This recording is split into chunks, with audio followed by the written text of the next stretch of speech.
Dito na tayo sa grotto na kung saan ito maraming namimili rito, no? Na kapag maraming namimili rito. So ayan, murang-mura lang dito. So pasok tayo banda rito.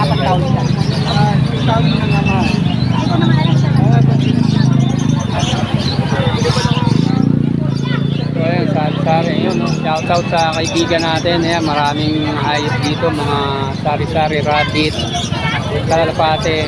Naubusan, boss, naubusan. Sunod. So ayan, so ito yung mga followers natin dito. Ayan, mga isda, sari-sari isda. Ayan, so may mga pinang-pinang pa rito, mga isda pa rin. Tapos yan, dito sa Vietnam